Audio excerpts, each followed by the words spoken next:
crafters, it's Cynthia.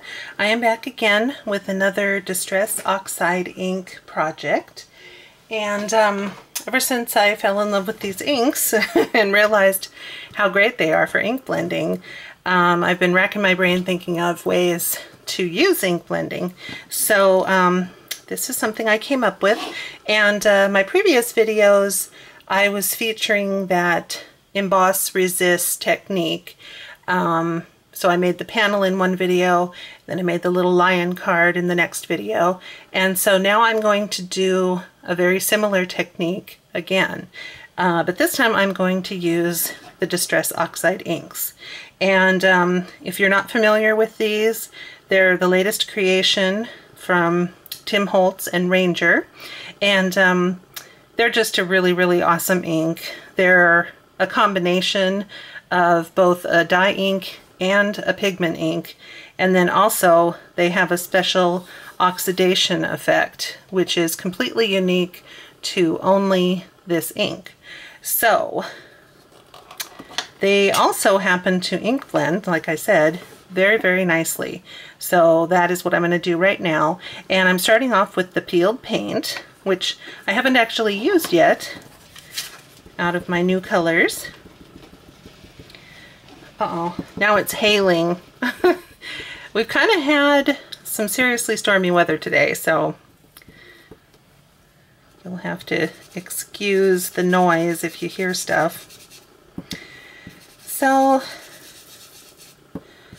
I'm going to go ahead. I also should mention that I am working on a piece of my Bristol Smooth cardstock, and I went ahead and cut a 5" by 7" panel, which is of course bigger than I need, but I'd rather have a nice big piece I can trim down as opposed to not enough.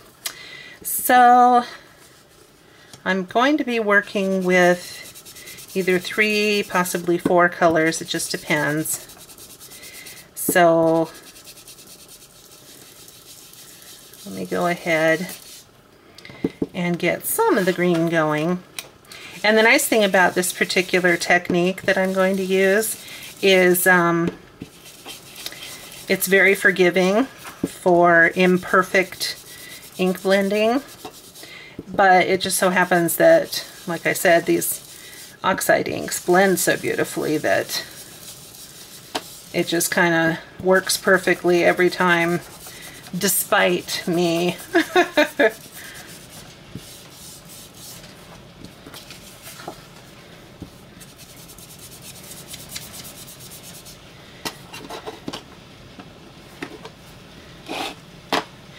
Now I'm switching over to my Wilted Violet.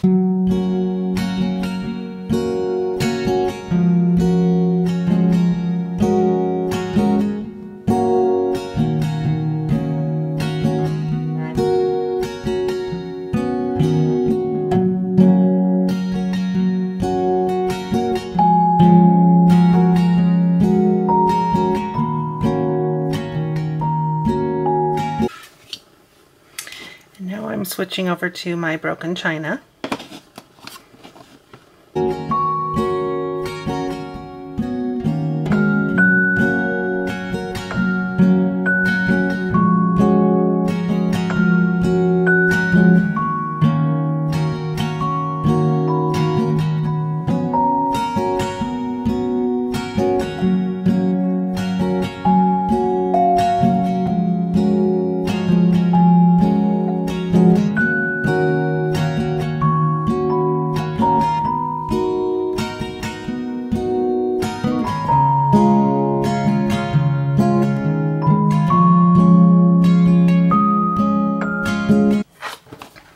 So that is my panel right now, and again, you're probably looking at it thinking, you know, what the heck is she doing?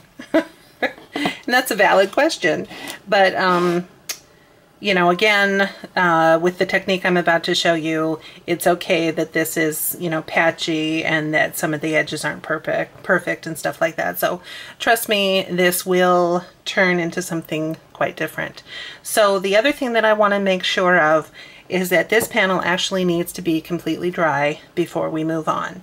So I'm going to take my heat gun to it, but then I'm also going to let it sit and continue to air dry. So I will stop the video and then I will come back once this is ready to go. Okay, so what I'm going to do now is that now that I have created my panel, I'm going to get out a stencil, and I chose to use this one.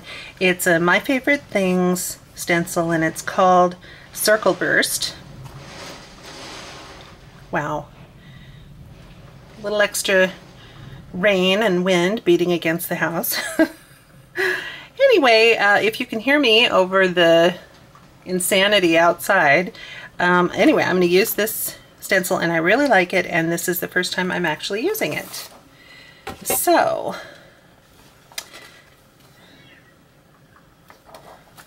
now my cat is meowing. Poor little thing's probably scared. Okay, so since I know I'm going to trim this panel, I can just very gently tape those corners, and then I'm going to lay my stencil down, and the stencil is slightly wider than my piece. I'm going to make sure that I get as much as possible.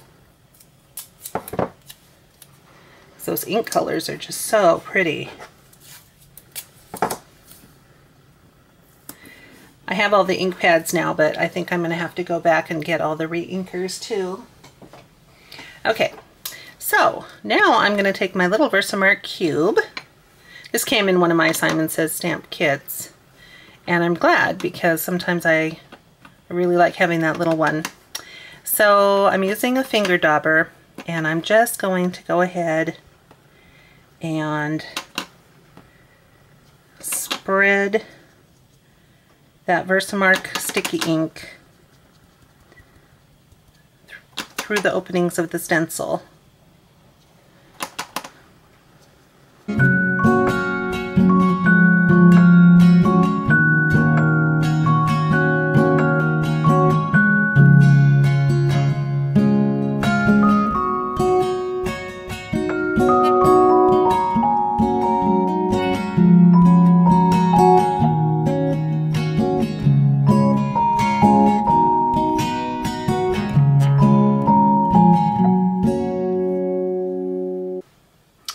Alright, I think that looks pretty darn good.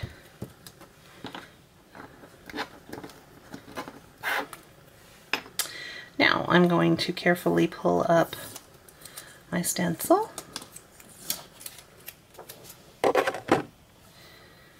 And I'm going to wipe off the ink that got on my mat here. And again, just because it's sticky and everything, I want to clean it up now. Okay, cool. So I will gently remove my tape.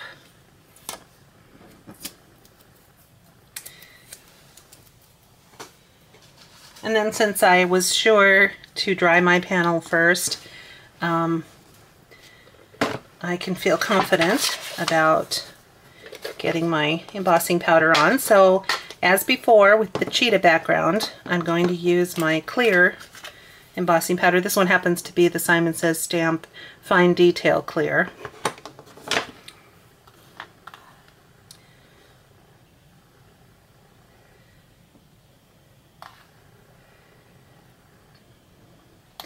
So I'm just going to generously spread some on because quite a bit of this panel has the ink on it.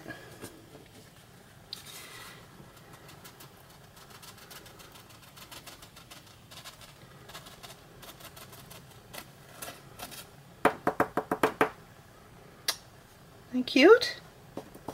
So I don't know if you can see when I tip it in the light, you can see the frosty circles where that clear powder is now sitting, and it looks pretty nice. That looks like the embossing powder is only where it should be.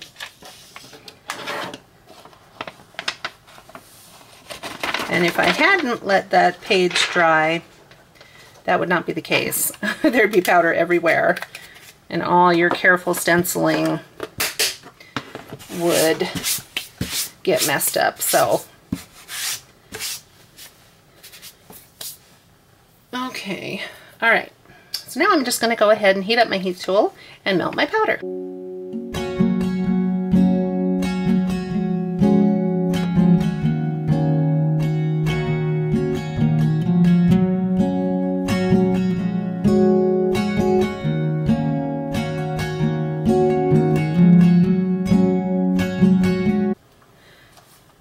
Gosh, that turned out so nice. I'm telling you, the combination of the Bristol Smooth and the Distress Oxides, that is a marriage made in heaven. So, wow. Because believe me, I've done a lot of ink blending, I've done a lot of stenciling in my day, and that was one of the most successful attempts that I've ever made. All right, cool. So, now, as you know, in the cheetah background, I had colored my panel, I had stamped it, heat embossed it in clear, and then I took my black distress ink and sponged all around to basically cover up that whole background, and then the clear embossing resisted it so you could see the colors through it. So, gosh, it's tempting to do that again, but I had a very specific idea in mind and I want to stick to it. So I know I can make more than one. All right, sorry about that. I just got interrupted, but now I'm back. So anyway, I was saying that before I had covered this with my black ink, and I could definitely do that again. I was also kind of thinking, I wonder what it would look like if I used like a really dark blue or a dark purple, you know, but I didn't want to get too crazy. So anyway, what I decided I'm going to do instead is take advantage of the fact that I'm using distress ink, and I'm going to go ahead and wet it down. So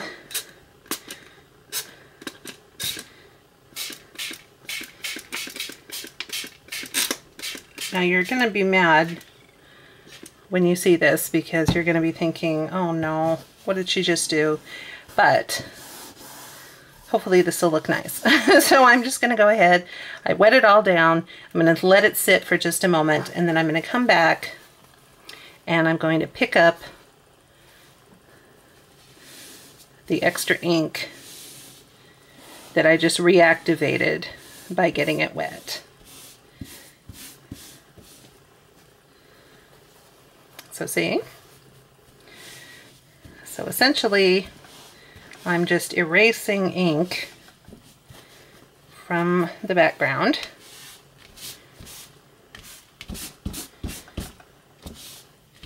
And there you go.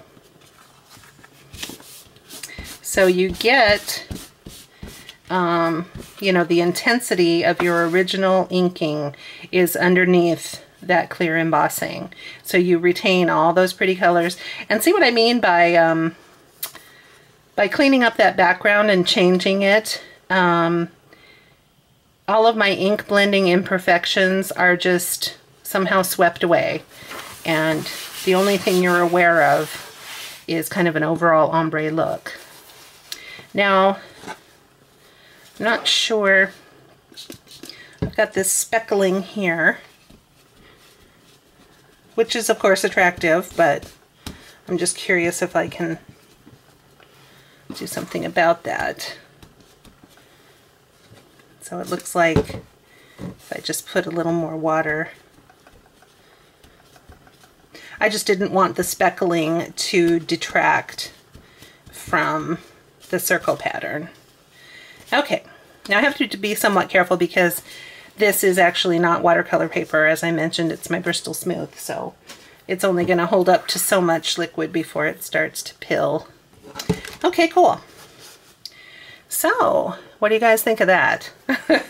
Don't you think that turned out lovely? And again, I can, you know, trim it down and use it on a card front. I could you know, cut it and put it into the corner, you know, of my card front like that, or in the upper corner or whatever. You know, there's lots of ways that you can do this, but I just think it turned out so pretty. So anyway, I don't know if I'm going to do a project. I have to come up with a project to use this on, but that'll come in the future. But I just wanted to play with this, wanted to see how it would turn out, and I'm very happy with it. So this is just another thing that you can do with your new Oxide inks and some stencils. So you guys have a lot of fun crafting. I hope you'll give this a try. And in the meantime, take care of yourselves, and I'll see you all again very soon. Bye-bye.